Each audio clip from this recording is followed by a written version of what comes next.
तो यही है गवाह का। तो एक तरह से अच्छा ही है कि भाई आपने गवाही दिया और गवाह का साइन होता है। लेकिन तलाक के समय गवाह क्यों नहीं रखा जाता है? जब आप शादी करके लाए तो 5 गो गवाह रखें, और तलाक के समय में फ़ोन करके तलाक तलाक तलाक, अभी तलाक पे नहीं जाते हैं। अभी अब समझते हैं 3 तलाक का मैटर। इससे जुड़ा 3 तलाक क्या चीज़ हो गया था, बड़ी खतरनाक है जी 3 तलाक। हाँ, समझते हैं 3 तलाक के बारे में।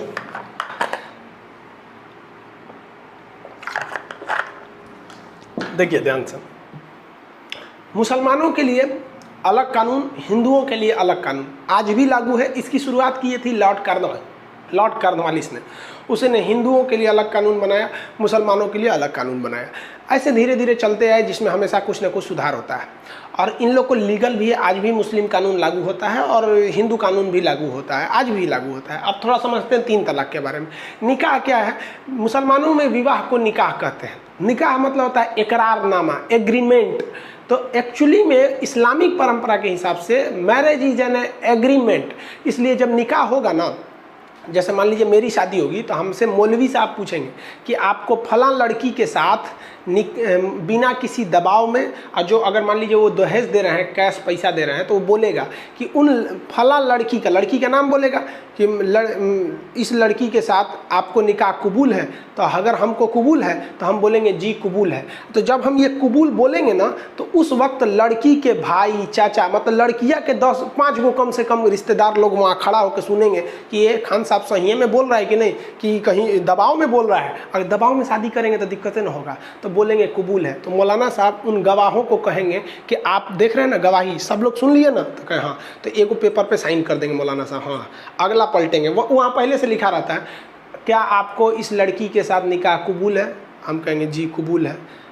फिर पूछेंगे कि हाँ, मतलब पूरा लंबा लाइन होता है कि इनकी लड़की है, बिना किसी दबाव में बामोहब्बत, मतलब अपने दिल से आप निकाह को कबूल करते हैं। 3 बार कर देंगे तो हो जाएगा, और उसका रसीद मिल जाएगा। लीजिए, मतलब एक होता है ना, एडमिशन कराइएगा तो कहीं रसीद मिल जाता है, एक पेपर वर्क की तरह होता है, वो चीज़ है। तो ये बुरा नहीं है भाई, देखिए एक तो रसीद मिल जाता है, क्या बुरा है वहाँ पर। लेकिन आगे जाके देखिए पूरा 3 तलाक का मैटर किया। यहाँ तक में हो गया, शादी हो गया। अब वो लड़कियाँ शादी कर रही है कि नहीं, अब हमारे मौलाना साहब हमारे साथ आए होंगे, जब बारात ले गए होंगे ना, तो एगो मौलाना साहब को ले गए होंगे हम अपने साथ में। अब हमारे मौलाना जाएंगे वो लड़की के पास। अब लड़की जब रहेगी ना, तो एक कमरा में रहेगी, पर्दा ढका रहेगा, पर्दा के ए पार रहेंगे मौलाना साहब, पर्दा उस पार लड़की रहेगी। और हमारे चाचा, पापा, भाई जो 18 साल से ऊपर के बालिग लोग, वो भी पर्दा के पीछे रहेंगे सुनने के लिए कि वो बोल रही है कि नहीं। हाँ, तो मौलाना साहब पूछेंगे, दुल्हन आपको खान सर के साथ बिना किसी दबाव में बामोहब्बत निकाह कबूल है? अब कहेगी जी कबूल है। अब कहीं कहेगी ना, तो कोई उसकी मम्मी खोदेगी, वो तो कबूल है कबूल है। तो हमारे घर वाला कहेगा से निकाह ना करेंगे, चलिए जबरदस्ती कर रहा है, सब पहले से फसल है कहीं मतलब समझ रहे हो ना, गवाह को इसीलिए रखा जाता है। तो यही है गवाह का। तो एक तरह से अच्छा ही है कि भाई आपने गवाही दिया और गवाह का साइन होता है। लेकिन तलाक के समय गवाह क्यों नहीं रखा जाता है?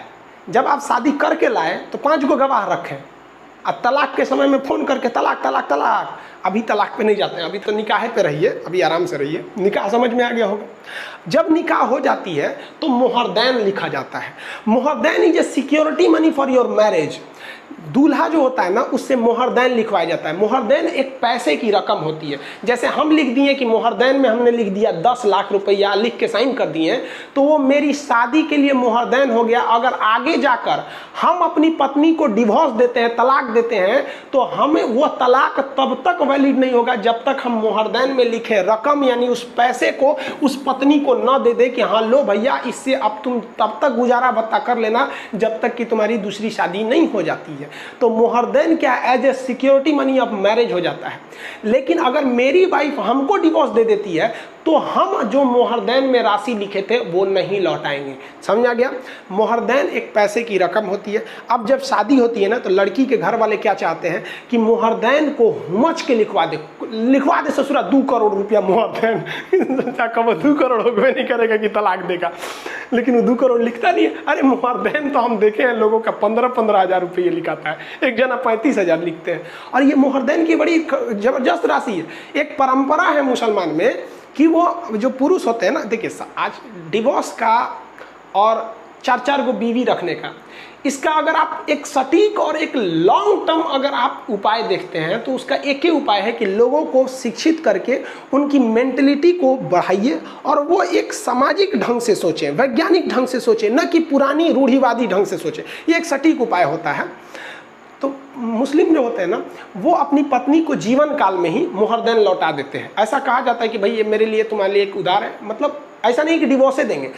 अगर खुशहाल ज़िंदगी जी रही है, बाल बच्चे हो गए, बुढ़ापा आ गया, तो उनको मतलब खुशी से मोहरदैन लौटा देते हैं कि भैया लो तुम ही खुश रहना, हम तुम्हें डिवोर्स नहीं दे रहे हैं, लेकिन हम एक सांकेतिक रूप से कि हम लोग खुश हैं।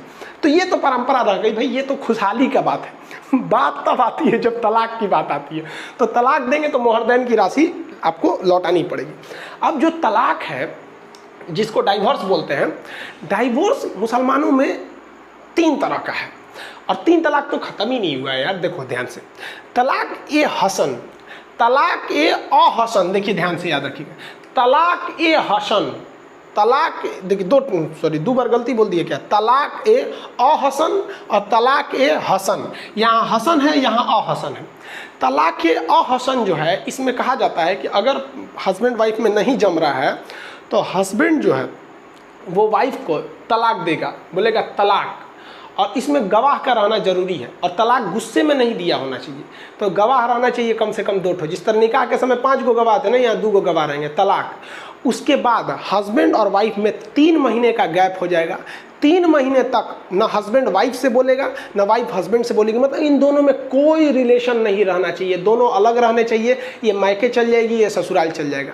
3 महीने तक अगर दोनों को लग गया कि नहीं है भाई, हमको आपकी कोई ज़रूरत नहीं है, हम अकेले ही खुश हैं, उनको लग गया अकेले ही खुश हैं, तो फिर वो 90वां दिन में बाकी के 2 तलाक दे देगा और शादी ख़त्म हो जाएगी। और अगर हस्बैंड दिया है तो मोहरदैन की रकम वापस करनी है, और वाइफ दी है तो मोहरदैन वापस करने की ज़रूरत नहीं है। इस तलाक को एक लीगल तलाक इस्लाम मानता है और इसे अच्छा तलाक माना जाता है। देखिए अब हम अच्छा क्यों कह रहे हैं भाई साहब, कि तलाक को 100% ख़त्म कर देना भी दिक्कत है। कुछ ऐसे लोग होते हैं, कुछ ऐसी लड़कियां हैं जिनके साथ दुनिया का कोई भी लड़का नहीं जी सकता, मतलब एक आप सर्वाइव ही नहीं कर सकते हैं। और कुछ ऐसे लड़के भी होते हैं जिनके साथ बेचारी लड़कियां नहीं सर्वाइव कर सकती हैं, दारू पी के आएंगे, मारेंगे, उल्टा सीधा काम नहीं हो सकता ना, इसलिए एक ऑप्शन रखा गया। तो ये सुप्रीम कोर्ट को इससे कोई ऐतराज़ नहीं है, कहा कि ये ठीक है, लेकिन इसी में थोड़ा मॉडिफाई कर दिया गया, उसको कहा गया तलाक़ हसन। तलाक़ हसन को थोड़ा इससे अच्छा किया गया, कहा गया कि 90 दिन तक आप गैप में रह रहे हैं, इससे दोनों के बीच में दूरियां बढ़ती हैं, बीच में कोई आग लगाने वाला आ गया तो और दूरियां बढ़ा देगा। तो उससे बेहतर है कि आप तलाक दीजिए, 1 महीना यानी 30 दिन तक दोनों में दूरी रहे, फिर अगले दिन आप लोग मिलिए और फिर डिसाइड कीजिए कि आपको आगे रहना है या नहीं। यहाँ पे मान के चलिए कि यहाँ बोल दिया तलाक, एक ही बार बोलेगा, यहाँ बोला तलाक, अब वो नैहर चली गई, आप अपने घर हैं, 30 दिन हो जाएगा ना, तो फिर मौलवी साहब आपको बुलाएंगे, उसको भी बुलाएंगे, कहेंगे क्या डिसाइड किए तुम लोग, समझाएंगे मौलवी साहब की ज़िंदगी, तुम लोग तलाक दे दोगे, बाल बच्चे का क्या होगा। आप कहेंगे ना, फिर तलाक देंगे, तो फिर अगला 30वां दिन तलाक दे दीजिए। अब आखिरी मौका है, याद रखिएगा, मौलवी साहब अब आखिरी बार बुलाएंगे फिर अगले 30 दिन बाद, और मौलवी साहब वहाँ समझाएंगे, कहेंगे कि देखो ज़िंदगी बर्बाद हो जाएगी। आपके पास यहाँ भी मौका है, आप यहाँ भी चाहेंगे तो कह सकते हैं कि नहीं, हम जो तलाक पहले 2 बार दिए हैं हम उसको नहीं मानते हैं, हमारी शादी दोबारा हो जाए, हम तलाक नहीं देते हैं। तो लास्ट वाला भी अगर तलाक में आपने ना कर दिया ना, तो आपकी शादी बची रह जाएगी। और यहाँ भी अगर आपने कह दिया तलाक, तो फिर गई काम से। फिर तब आपको क्या करना पड़ेगा, आप अगर शादी आप तोड़ रहे हैं, हस्बैंड तोड़ रहा है, तो फिर मोहरदैन की रकम वापस कीजिए, तलाक खत्म, तलाक हो गया, काम खत्म। ये जो 2 तरह के तलाक हैं, ये ट्रेडिशनल तलाक है, यही एक इस्लाम इसे मानता है और यही इस्लाम में चलते आ रहा है। सन 7वीं सदी में इस्लाम आया था, 622 ईस्वी के बाद इस्लाम को मेन जो उनका ट्रेडिशन था उसमें आया था। तो इसको हम लोग कहते हैं तलाक सुन्नत। ये दोनों टाइप का तलाक जो होता है, इसे हम लोग कहते हैं तलाक ए सुन्नत। सुन्नत आप समझ जाएंगे, तलाक सुन्नत। सुन्नत उसे कहते हैं जो एक ट्रेडिशनली चला आ रहा है, बहुत पहले से चला आ रहा है, परंपरा दर परंपरा। लेकिन 12वीं सदी में यानी 1200 समथिंग में अचानक मौलवी लोगों ने एक नया तलाक शुरू कर दिया। ये शुरू में नहीं था, ये तलाक बिद्दत, नया तलाक शुरू किया, उसका नाम रख दिया तलाक बिद्दत। अब तलाक बिद्दत क्या चीज़ है कि भैया एक बार में इंस्टेंट 3 तलाक, भाड़ में गया, 90 दिन का नियम है, 30 दिन का नियम, खत्म कहानी, कोई गवाह नहीं, कोई सबूत नहीं, हमारे खाने में नमक ज़्यादा है, तलाक तलाक तलाक, खत्म कहानी, रिश्ते खत्म। अब पहली बात कि जो ये कह रहे हैं कि ये इस्लाम के खिलाफ है 3 तलाक को रोकना, तो पहले ये देखिए कि इसको शुरू कौन किया। 12वीं सदी में कौन से पैगंबर आए थे? कोई नहीं। लास्ट पैगंबर इस्लाम के हिसाब से लास्ट प्रोफेट, जो लास्ट पैगंबर थे वो मोहम्मद साहब थे। पैगंबर का मतलब होता है ईश्वर के सबसे प्रिय, सबसे करीबी जो उनके दूत होते हैं उन्हें कहा जाता है प्रिय। सबसे उनसे प्रिय दूसरा कोई नहीं होता है। ईश्वर के लिए सबसे प्रिय होते हैं पैगंबर, उन्हें ईश्वर से बाद उन्हीं को वैल्यू दी जाती है। तो तलाक की बिद्दत पता नहीं कहाँ से शुरू हुआ, इसमें कोई सबूत गवाह की जरूरत नहीं। तलाक तलाक तलाक, खत्म कहानी जा। अब इसमें ससुरा ईमेल पे तलाक आने लगा, व्हाट्सएप पे आने लगा, फेसबुक पे आ गया, लेटर लिख के भेज देता था। दुबई में है और उसकी मम्मी कह दी, रे तो मेहरुआ दुकान से बतिया रही थी, अरे हाँ दूसरा से बतिया रही थी, रुको फोन लगा फोन लगा, ससुरी कहीं के दो, अरे तलाक तलाक तलाक, ढाए खत्म। ले भाई साहब, ये तो तलाक खिलवाड़ हो गया तलाक का। तो इंस्टेंट 3 तलाक का बहुत ही ज़्यादा मिसयूज हो रहा था। लेकिन इंस्टेंट 3 तलाक जो दे रहे थे ना, बाद में वो पछता भी रहे थे। पछता क्यों रहे थे कि ज़्यादातर जो झगड़े होते हैं वो गलतफहमी से हो जाते हैं। बाद में आपको भी एहसास होता है जब बच्चों को देखते हैं ना कि बच्चों का भविष्य कहाँ जाएगा, बड़े होंगे तो पूछेंगे मम्मी कहाँ गई, तो क्या कहिएगा कि तलाक दे के भगा दिए, तो पूछेगा काहे दिए थे। तो दोनों में कहीं ना कहीं गलतियां होती हैं। तो इन लोग को बड़ी पछतावा होता था। 2 साल बाद ये दोनों लोग फिर सोचते थे कि यार बच्चों के भविष्य के लिए हम फिर से शादी कर लेते हैं। यही ससुरा नया बवाल चालू। अब आप दूसरा शादी कर ही नहीं सकते हैं। ले भाई, इस्लाम में कहा गया है कि तलाक अगर आप उसको दे दिए तो दूसरी शादी नहीं कर सकते हैं। अब क्या होगा, तब अब आएगा हलाला। हलाला, ध्यान से समझिए। हलाला हलाला कहता है कि यदि आपने अपनी पत्नी को डिवोर्स दे दिया, 3 तलाक दे दिया, और फिर चाहते हैं कि 6 महीना साल भर बाद आपका दिमाग ठंडाया, आप समझे कि नहीं हमसे गलती हो गई, फिर शादी कर ले, तब आप शादी नहीं कर सकते हैं। अगर आप चाहते हैं कि नहीं हम ओकरे से करेंगे, तब आपको हलाला फॉलो करना पड़ेगा। हलाला कहता है कि जिसको आपने डिवोर्स दिया ना, उसको फिर किसी दूसरे आदमी से कहिए कि निकाह करो, और दूसरा आदमी उससे निकाह करेगा यानी शादी करेगा, और वो जब उसे डिवोर्स देगा तब वो क्या कहलाए, तब आप उससे शादी कर सकते हैं। ये हो गया हलाला। ध्यान से समझिए पूरी बातों को। हलाला ये हो गया, समझ में आ गया ना। हलाला यानी अगर हमने किसी को डिवोर्स दिया, हम फिर शादी करना चाहते हैं, तो हमको उसके किसी दूसरे आदमी से कहना पड़ेगा तुम शादी कर लो और फिर तुम डिवोर्स दे दो। लेकिन इसमें एगो रिस्क है। रिस्क क्या है कि मान लीजिए कोई व्यक्ति है, वो अपनी पत्नी को डिवोर्स दिया और कहता है कि फिर कहता है शादी करने के लिए, तो कहेगा किसी दूसरे से तुम निकाह कर लो, तो कह लेगा निकाह कर लिए, और वो आदमी कह रहा कि ना हम 1 महीना बाद लौटाएंगे। ले ससुरा कहीं का चौपट कर देगा। हाँ, क्योंकि निकाह करने का मतलब उसको भाई अब उसकी पत्नी हो गई कानूनी हिसाब से, और कहेगा कि नहीं 1 महीना बाद लौटाएंगे, 6 महीना बाद लौटाएंगे, तो दिक्कत हो जाएगा। अरे भाई साहब, तो अब औरत की जिंदगी चौपट हो गई। अब इसी में काम आने लगे लोग, बूढ़े बूढ़े लोग। अब कोनो 80 साल का चौपट हो गया है, खटिया पे बैठल होकर उठल बैठल नहीं जा रहा है, तो आदमी उसी को खोजता था। हलाला के लिए यही ठीक है, ये तो ससुरा अपने उठ नहीं पा रहा है, एकरा बस में कौन चीज है। तो अपनी पत्नी से कहता था देख भाई तो उस बुढ़ऊ से ब्याह कर ले, बुढ़ऊ से निकाह कर ले। अरे हमको बस कानून न दिखाना है। तो बुढ़ऊ कहेंगे हम क्या लिए निकाह करेंगे, तो हमको क्या चाहिए, कुछ पैसा दे दीजिए, आपकी पत्नी सुरक्षित रहेगी, हम हलाला निकाह कबूल करेंगे, अगले दिन डिवोर्स दे देंगे। तो पैसा का कमाई हो जाता था। अब कोई आपसे कहेगा कि आपका उम्र 25-26 साल है, आपको कोई कहेगा कि हमारी पत्नी है, एक दिन ब्याह करके डिवोर्स दे दो, तो देंगे, कहेंगे 2 महीना अभी छोड़ो, बाद में हलाला देंगे वहाँ पर। तो वो बुढ़ऊ काम आता था सब, तो उनका इनकम होता था वहाँ पर। कोई बूढ़ा बूढ़ा है, कहता हाँ एकदम कोई बात नहीं, आइए शादी कर लेते हैं, हाँ कबूल है कबूल है कबूल है, जाइए। अगले दिन बुला के निकाह डिवोर्स कर देता था। तो वो जो हलाला था वो एक्चुअली वो 1 दिन की शादी रहती थी, केवल इसीलिए कि वो लीगल हो सके अपनी पहली पत्नी से शादी करने की। तो भाई साहब एक तो हलाला अजीब टाइप का सुनने में लगता है, भाई उसको खिचड़ी बना दिया है वहाँ पर। तो हलाला जानबूझ के बूढ़े लोग से किया जाता था। एक बात बताओ, अगर 3 तलाक़ें ख़त्म हो जाएगा तो हलाला तो ऑटोमेटिक ख़त्म। तो जो बुढ़ऊ लोग थे, स्पेशलिस्ट जो थे कि आज शादी करो कल डिवोर्स देंगे, और हम बूढ़े हो चुके हैं हमारे से उठल नहीं जा रहा, उनका तो रोजगार गया काम से, खत्म हो गया रोजगार। तो हलाला क्या है आप समझ गए, मोहर देन क्या है ये सब समझ गए। सुप्रीम कोर्ट ने क्या हुआ, आप बात समझिए, 3 तलाक अभी भी नहीं खत्म हुआ। ये बड़ी खराब कानून चल रहे थे सब, जिसमें तलाक के बिद्दत जो था, तो ये तो भाई बाद में आया था, इसको पता नहीं किसने लाया, पता ही नहीं है आज तक किसने। अब इसके बाद जो सुप्रीम कोर्ट में वर्डिक्ट चला गया केस चला गया सुप्रीम कोर्ट में। सायरा बानो नाम की एक महिला थी, इनका डिवोर्स दे दिया इनके हस्बैंड ने, ये उठी तो सुप्रीम कोर्ट में केस कर दी। अब भारत सरकार के खिलाफ केस कर दी, भारत सरकार कुछ करे तो यूनियन ऑफ इंडिया के खिलाफ, अपने हस्बैंड के खिलाफ नहीं, यूनियन ऑफ इंडिया के खिलाफ, कि तोरे संविधान की वजह से ये सब चौपट हो रहा है। तो union of India Saira Bano के केस में हुआ। अब ये जो भयानक केस जब भारत पे केस कीजिएगा संविधान के खिलाफ, तो नियम है कि कम से कम 5 जज मिलकर सुनवाई करेगी किसी भी संवैधानिक पीठ में। क्वेश्चन पूछा था पीसीएस के एग्जाम में, अब तक बैठी सबसे बड़ी संवैधानिक पीठ कौन थी, तो केशवानंद भारती मामले में 13 जज बने थे, गोरखनाथ वाले में 11 जज बैठे थे। तो कम से कम कितने जज होने चाहिए? 5। तो सायरा बानो वाला जो केस है, इस सायरा बानो वाले केस में 5 जज बैठे थे। अब जज के नाम से क्या मतलब है आपको? जज में एक इसमें मुस्लिम जज भी थे। आपको इसलिए बोल रहे हैं मुस्लिम जज थे क्योंकि मुस्लिम से रिलेटेड मामला था। हालांकि हम ये मुस्लिम हिंदू नहीं करना चाह रहे थे, मतलब आपको बता दिए कि नहीं इसमें मुस्लिम जज भी थे। 5 जज में से 2 जजों ने कहा कि नहीं, ये 3 तलाक इस्लाम का मुख्य हिस्सा है और आर्टिकल 25 कहता है कि हमें सुप्रीम कोर्ट को धार्मिक मामले में, मूल अधिकार के मामले में हस्तक्षेप नहीं करना चाहिए। संसद कानून बनाना चाहे तो बना सकती है। तो 2 लोग तो फेवर में हो गए, सायरा बानो कही गए तो ये कहते फेवर में चल गया। जबकि 2 जज थे वो अगेंस्ट में थे, कहे कि नहीं 3 तलाक गलत है, क्योंकि कहा गया है कि कानून के नज़र में सब बराबर है, लड़की लड़का दोनों बराबर है, लेकिन 3 तलाक तो लड़का को ज़्यादा वैल्यू दे रहा है, लड़की को कम दे रहा है। और साथ ही साथ आर्टिकल 13 क्या कहता है कि अनुच्छेद 13 क्या कहता है कि कोई भी ऐसा कानून जो संविधान के बनने से पहले था, अगर उसके वजह से किसी के मूल अधिकार आज के वक्त में प्रभावित हो रहे हैं तो वो वाले मूल अधिकार, वो वाले पुराने कानून खत्म हो जाएंगे। अब ये इंस्टेंट 3 तलाक को 1937 में अंग्रेज मान्यता देके चले गए थे सब।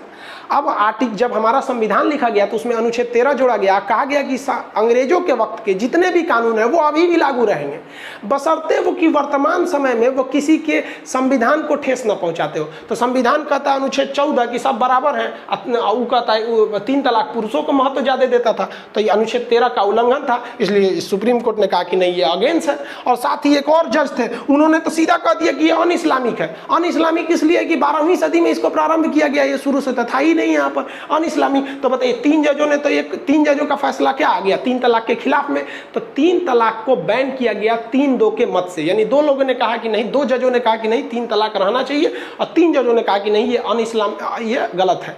तो 2017 में सुप्रीम कोर्ट ने ऑर्डर दे दिया कि आज से हम नियम बना देते हैं कोई 3 तलाक नहीं देगा। और उसने सुप्रीम कोर्ट ने किसको आदेश दिया 2017 में कि संसद को आदेश दिया कि आप इसके लिए एक कानून बनाइए। हम तो बस ये बोल दिए कि आप 3 तलाक नहीं दे सकते हैं, अब आप ये कानून बनाइए, क्योंकि कानून बनाने का अधिकार संसद को है कि अगर कोई 3 तलाक दे देता है तो कितनी सजा दी जाएगी, किस किस प्रोसीजर से उसे गुजरना पड़ेगा, ये सुप्रीम कोर्ट नहीं ना बनाएगा, ये तो जनता का कानून बनाता होता है। जनता अपने लिए चुन के भेजी है सांसदों को, वो कानून बनाएंगे। तो 2017 में आया, अब गवर्नमेंट को मिल गया मौका, क्योंकि 2019 में चुनाव था।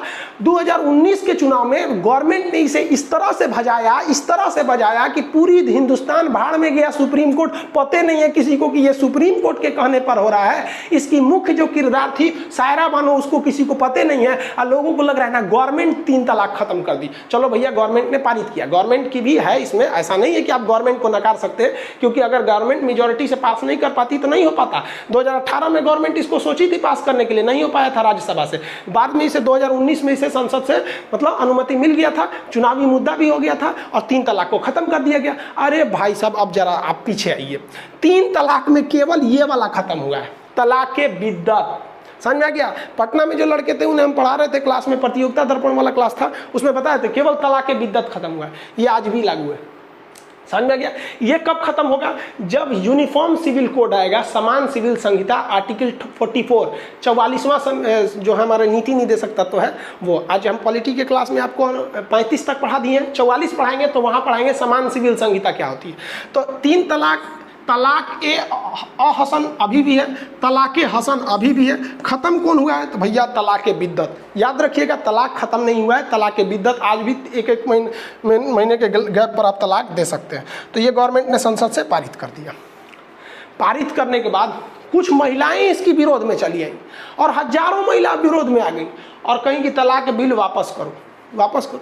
और इनके बैनर पे लिखा था ट्रिपल तलाक बिल अनकॉन्स्टिट्यूशनल, भैया सुप्रीम कोर्ट ने कहा है कि ये कॉन्स्टिट्यूशनल है, यानी ये संविधान के हिसाब से सही है।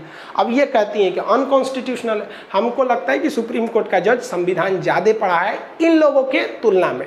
और ये इंस्टेंट 3 तलाक तो ये तो बाद में शुरू हुई थी, आपको बता दिए भैया सुप्रीम कोर्ट ने क्या किया। अब हमारा बात को क्या वैल्यू जब सुप्रीम कोर्ट खुद बोल रहा है, हमारी और आपकी क्या औकात है सुप्रीम कोर्ट के आगे कि हम माथा लगाएं। जो बोल दिया चुपचाप सुन लीजिए, कोई कुछ नहीं कर सकता है सुप्रीम कोर्ट के आगे। जबकि कुछ महिलाएं इसके फेवर में थी, मिठाई खिला रही थी लोग कि भैया चलो चलो मिठाई खाओ मिठाई खाओ, फेवर में हो गया। अब संसद ने जो कानून बनाया उसमें सजा का प्रावधान किया, कहा कि अब ये संज्ञेय अपराध है। 3 तलाक क्या है? एक संज्ञेय अपराध है, मतलब ये 3 तलाक जो है ट्रिपल तलाक, अब इस पर जो है वो मतलब खतरनाक अपराध में जोड़ा जाएगा। और पुलिस बिना वारंट आपको गिरफ्तार कर सकती है, वारंट की जरूरत नहीं, सीधे महिला गई और शिकायत कौन करेगा? महिला, या महिला का कोई संबंधी जाके शिकायत कर देगा कि इसका हस्बैंड, मतलब मेरी बहन का हस्बैंड इसको 3 तलाक दिया, या खुद महिला जाके कह देगी कि दरोगा साहब हमको 3 तलाक दिया। दरोगा कुछ नहीं देखेगा, आप दिए हैं कि नहीं दिए हैं, सही बोल रही कि नहीं बोल रही है, कुछ नहीं देखेगा। चल बाबू तू अंदर चल और जेल में चल, डाल देगा पुलिस स्टेशन में। और पुलिस स्टेशन में एक बार आ गया ना तो फिर इसको जमानत जो देगा वो मजिस्ट्रेट देगा, जज। और मजिस्ट्रेट तब तक जमानत नहीं देगा जब तक वो इस महिला की बात न सुन ले। अब मान के चलिए कि किसी की पत्नी जाके बोल दी कि हमारा हस्बैंड तलाक दिया है, ठीक है, वो तो चल गए जेल में। अब जज बुलाएगा महिला को, आइए अब आपकी बात सुनते हैं। महिला कहेगी कि हाँ हमको ज़्यादा प्रताड़ित करता था, ये करता था, तो फिर उसको जमानत देगा कि ठीक है आप जाइए, आप लोग मुकदमा लड़िए। उसके बाद अगर चाहता है, मान लीजिए कि पति कह दिया कि नहीं हम इसको रखबे नहीं करेंगे, तो उसके बदले पति को 3 साल की सजा है। लेकिन पति कहेगा कि देख तरीके बड़ी बेइज्जती हो जाएगा, ये तो ससुरी फंसा दी हमको, तो सेटलमेंट कर लेंगे। तो जज साहब से कहेगा जज साहब हम माफ़ी मांगते हैं, सेटलमेंट करिए। तो जज साहब झाड़ देंगे, माफ़ी मांगते हैं, ओकरा से मांग माफ़ी, ओकरा से। संविधान में स्पष्ट कहा गया कि समझौता जज नहीं, समझौता जज की उपस्थिति में होगा लेकिन महिला से पूछ के होगा, यानी इसमें महिला को ज़्यादा पावर दिया गया है। और बच्चों की जो कस्टडी होगी, छोटे बच्चों की, वो महिला के पास रहेगी, ये जज साहब डिसाइड करेंगे। तो ये तो इसकी थी यहाँ पर, लेकिन इसके मिसयूज भी हो सकते हैं। मिसयूज कैसे हो सकते हैं, ध्यान से समझिए कि ऐसा नहीं है कि सबके साथ आपकी ज़िंदगी पॉसिबल है। अगर कोई प्यार से समझाने से मान जाता ना, तो बांसुरी बजाने वाले कन्हैया ना महाभारत तो कभी होने ही नहीं देते। कुछ ऐसी महिलाएं हैं जिसके साथ पुरुष नहीं जी सकते, कुछ पुरुष हैं जिनके साथ महिलाएं नहीं जी सकते। इसलिए सुप्रीम कोर्ट खुद कहता है कि हम तलाक दिला सकते हैं, हाई कोर्ट भी खुद दिला सकता है, लेकिन आप प्रूफ कीजिए कि नहीं रियल में प्रॉब्लम है तो तलाक दे सकते हैं। तलाक का कई रीजन है कि अगर दूसरे से अवैध संबंध है, नपुंसकता है, या फिर कई कारण है, उनमें से है, तभी मनमौजी तलाक नहीं चलेगा वहाँ पर। क्योंकि बहुत से लोग, आप खुद देखिए ना, नरेंद्र मोदी जी के साथ पूरे देश को संभाल सकते हैं, पत्नी को संभाल पाए क्या? नहीं संभाल पाए। अब पता भी नहीं है कि किसी को किस वजह से उन लोगों में है, वो लोग भी तो एक तलाक से तो खतरनाक वो भी है। तो इस पर भी गवर्नमेंट को सोचना चाहिए, क्योंकि अभी वर्तमान समय में खुद वेलफेयर मंत्रालय का जो है, महिला बाल विकास मंत्रालय का आंकड़ा है कि लगभग 18 लाख ऐसी महिलाएं हैं जिनके हस्बैंड ने उन्हें न तलाक दिया है न कुछ बोला है, लेकिन वो अपने घर में रहती हैं। शायद आप देखने वाले इस क्लास लेक्चर को आपके में भी गाँव में ऐसी महिलाएँ मिल जाएंगी जो अपने ससुराल नहीं जाती हैं, क्योंकि उनको उनके ससुराल से निकाल दिया गया और डिवोर्स तक नहीं दिया गया। तो 3 तलाक और ये दोनों खतरनाक चीज़ें, जिस तरह से सती प्रथा गलत थी, उस तरह से इंस्टेंट 3 तलाक को सुप्रीम कोर्ट ने गलत माना और उसे क्या कर दिया, बैन कर दिया। लेकिन अभी भी दो तलाक है, वो कब हटेंगे? जब वो गवर्नमेंट यूनिफॉर्म सिविल कोड लाएगी, और वो ले आएगी भी है। लेकिन यूनिफॉर्म सिविल कोड को हम नेक्स्ट क्लास में समझाएंगे कि वो काफ़ी टफ हो जाएगा, वो इतना सिंपली नहीं होगा, उसमें कुछ ज़्यादा झमेले हैं। तो इसमें समझे, इसका मिसयूज भी हो सकता है, अगर महिला चाहेगी तो मिसयूज भी कर सकती है। लेकिन देखिए 3 तलाक का अगर ओवरऑल मामला देखेंगे ना, तो ज़्यादातर में महिलाएं ही सताई जाती हैं। अगर 100 मामला 3 तलाक का है ना, तो उसमें देखेंगे कि 80% जो थे वो पुरुष अपने मनमौजी करके डिवोर्स देते थे। 20% ही ऐसा मामला था 3 तलाक का कि नहीं वो महिला चौपट थी, लेकिन 80% मामले में पुरुष की मनमौजी चलती थी। ज़्यादातर ये होता था जो समाज में दिख रहा है। अब सुप्रीम कोर्ट कह दिया, हमारा कहने ना कहने से क्या फ़र्क पड़ने वाला है। मतलब एक कहावत कहा जाता है ना, फूफा के घुसियाने से किसी का शादी नहीं कटता है। यानी हम आपको बस सुप्रीम कोर्ट के वर्डिक्ट को समझा दिए। समझ में आ गया? पीडीएफ आप लोग को मिला होगा, ये तो समझ गए इसका तो क्या चीज़ है, हलाला वगैरह तो ए टू चीज़ें को आप लोग समझ ही गए होंगे, ये सब चीज़ें क्या चीज़ है। तो आपको आई होप ये सब समझ में आ गया होगा। अब आपको नेक्स्ट क्लास में आपको मिलेंगे। अब अगले क्लास में आपको समझाएंगे हम नीति निर्देशक तत्व क्या है, प्रिंसिपल डायरेक्टिव्स ऑफ स्टेट, ये काफ़ी ज़्यादा ज़रूरी है। इसमें ही है आपका शराब पर प्रतिबंध, गौ हत्या पर, फिर SC ST के लिए संरक्षण, समान सिविल संहिता, पंचायत वगैरह, इस सब में काफ़ी डिटेल्स है। मिलेंगे नेक्स्ट क्लास में। जय हिंद।